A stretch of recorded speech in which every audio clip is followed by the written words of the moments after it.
Class 10th biology का बहुत ही most VVI objective questions करा रहे हैं। आप लोग इस वीडियो को शुरू से अंत तक ज़रूर देखें। इसका पहला क्वेश्चन देख सकते हैं कि किस अंग से भोजन की रसायन का स्राव होता है। तो अग्नाशय द्वारा भोजन का रसायन का स्राव होता है। अगला क्वेश्चन है कि पौधों में प्रकाश संश्लेषण कहाँ होता है। तो क्लोरोप्लास्ट में प्रकाश संश्लेषण होता है। जीवों में अनेरोबिक श्वसन के अंतर्गत अंतिम उत्पाद क्या होता है। तो लैक्टिक अम्ल होता है या अल्कोहल होता है। अगला क्वेश्चन है कि मानव रक्तचाप लगभग कितना होता है, जिसे हम लोग आम भाषा में बीपी के नाम से जानते हैं। मानव रक्तचाप लगभग कितना होना चाहिए, 120 mmHg होना चाहिए।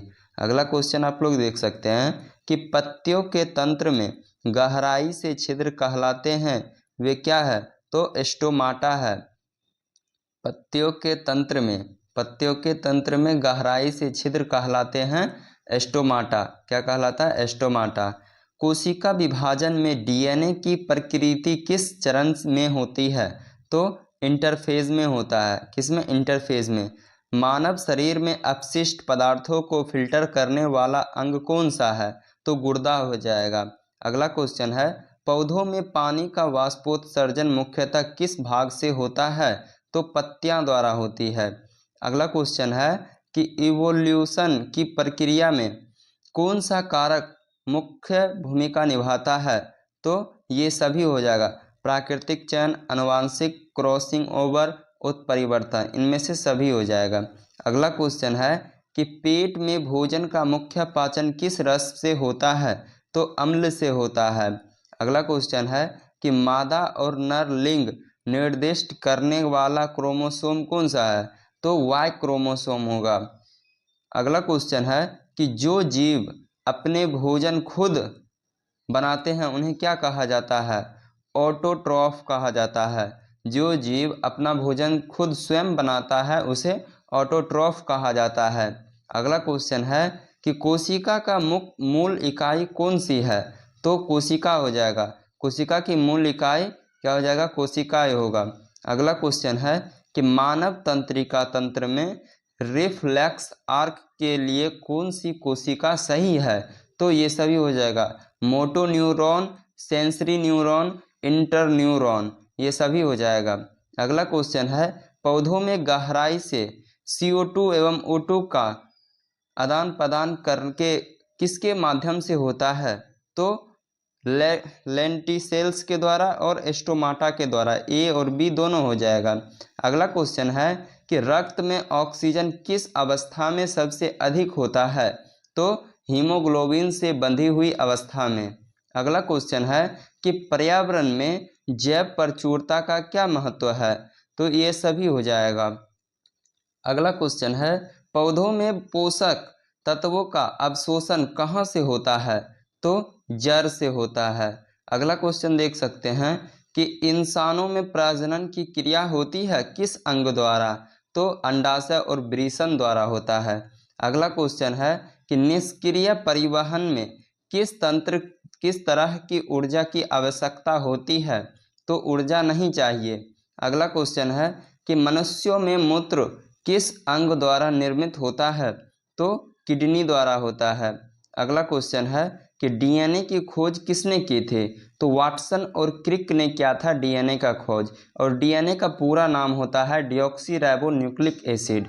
अगला क्वेश्चन है कि क्लोरोफिल किस प्रकृति में भाग लेते हैं। तो प्रकाश संश्लेषण में भाग लेते हैं, और क्लोरोफिल का कारण ही पत्तियों का रंग हरा होता है। अगला क्वेश्चन है किस हार्मोन को ग्रोथ हार्मोन कहा जाता है। तो ग्रोथ हार्मोन को ही ग्रोथ हार्मोन कहा जाता है। अगला क्वेश्चन है कि मानव में गैसों का आदान प्रदान कहाँ होता है। तो एल्वियोला में होता है। अगला क्वेश्चन है डीएनए का कार्य क्या है। डीएनए का कार्य है आनुवांशिक सूचना का वहन। अगला क्वेश्चन है कौन सा अंग तंत्रिका तंत्र का नियंत्रण केंद्र है। तो इसका आंसर हो जाएगा मस्तिष्क। अगला क्वेश्चन है किस प्रक्रिया से पौधा ऊर्जा प्राप्त करते हैं। तो श्वसन से। अगला क्वेश्चन है कि अंडाणु और शुक्राणु मिलकर क्या बनाते हैं। तो अंडाणु और शुक्राणु मिलकर जायगोट, जिसे युग्मनज कहा जाता है। अगला क्वेश्चन है, थायरॉक्सिन का कार्य क्या है? तो चयापचय नियंत्रित करना। अगला क्वेश्चन है कि प्रकाश संश्लेषण के लिए क्या आवश्यक मुख्य गैस कौन सी है? तो CO2 हो जाएगा, कार्बन डाइऑक्साइड। अगला क्वेश्चन है, कौन सा अंग रक्त को पंप करता है? तो हृदय। अगला क्वेश्चन है, मेंडल ने अपने प्रयोग किस पौधे पर किए थे? तो मटर के पौधे पर प्रयोग किए थे। जनन किस प्रकार की प्रक्रिया है? तो जैविक प्रक्रिया है। अगला क्वेश्चन है कि मस्तिष्क की सुरक्षा के लिए कौन सी हड्डियां होती है? तो कपाल होती है। अगला क्वेश्चन है कि हार्मोन शरीर में किसके द्वारा बनते हैं? तो अंतःस्रावी ग्रंथियां द्वारा होती है। मानव शरीर में सबसे बड़ी ग्रंथि कौन सी है? तो यकृत, जिसे लीवर कहा जाता है। पौधों में जल का परिवहन कौन करता है? तो जाइलम कहा जाता है, जाइलम करता है। मनुष्यों में मस्तिष्क का सबसे बड़ा भाग कौन सा है? तो सेरिब्रम। अगला क्वेश्चन है कि पौधों में भोजन का परिवहन किसके द्वारा होता है? तो फ्लोएम के द्वारा होता है। अगला क्वेश्चन है, कोई जीव अपने जैसे नए जीव उत्पन्न करता है, इस प्रक्रिया को क्या कहते हैं? तो जनन कहा जाता है। अगला क्वेश्चन है, प्रकाश संश्लेषण की दर को कौन सा तत्व प्रभावित करता है? तो प्रकाश, CO2, जल, तापमापी, इनमें से सभी। अगला क्वेश्चन है कि मानव में रक्त को शुद्ध करने वाला अंग कौन सा है? तो किडनी, किडनी। अगला क्वेश्चन है, आनुवांशिकता का जनक किसे कहा जाता है? ग्रेंगर मेंडल को आनुवांशिकता का जनक कहा जाता है।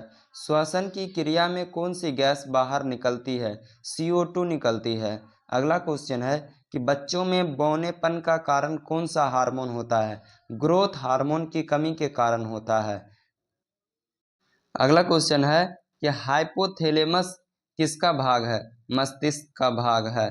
किस हार्मोन की कमी से मधुमेह रोग होता है? तो इंसुलिन की कमी से मधुमेह रोग होता है।